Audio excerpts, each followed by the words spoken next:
ستا د ښایست ګلونه ډېر دي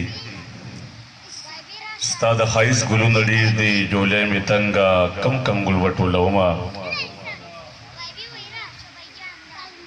او نه په دنیا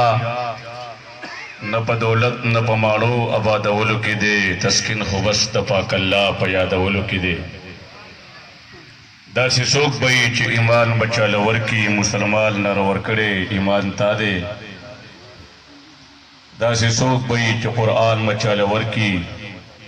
مسلمان لره ورکړی قرآن تا دی تورې ډېرې د خو زړه د خالد غواړي ته خالد بن ولید شاه جهان ستا دی او بل ځای کې شاعر وي خلک ګلونه ښکلوي ګلونه تا ښکلوي خلک ګلونه ښکلوي ګلونه تا ښکلوي خو زه هغه شونډې ښکلوم چې مصطفی ښکلوي دا شاته کسان هم سبحان الله ووایي د دې علاقې رونق و رڼا استاد محترم یو فقیر یو مسکین شیخ القرآن والحدیث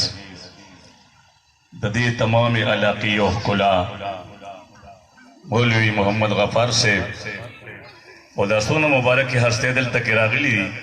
دا څومره ښایسته ښایسته صاحبان دي څومره ښایسته خلک دي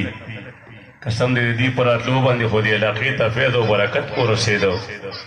الله دې زمونږ ستاسو ټولو دا حاضري په خپل دربار کې قبول او منظور وګرځوي زما نه مخکې ملګري ډېره ښایسته نعتخواني وکړه الله دې په عمر کې برکات واچوي حاجي محمد امین صاحب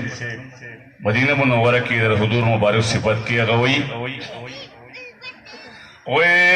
د مدینې منورې لارو کوڅونه قربان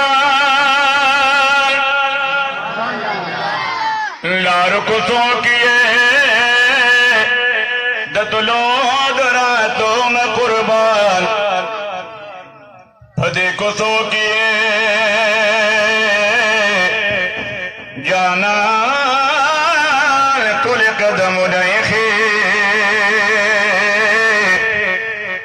هزار هزار دل کرے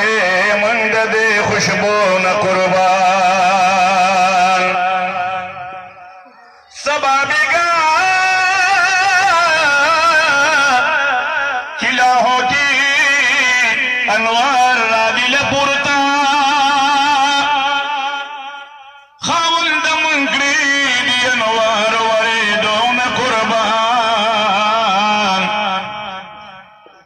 مدینہ منور کے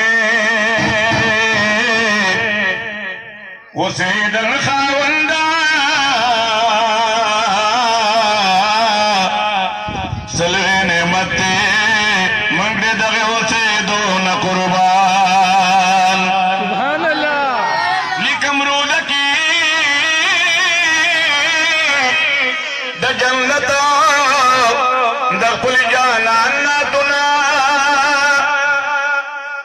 دخل قلم ددا سکل چلے دون قربان محمد امین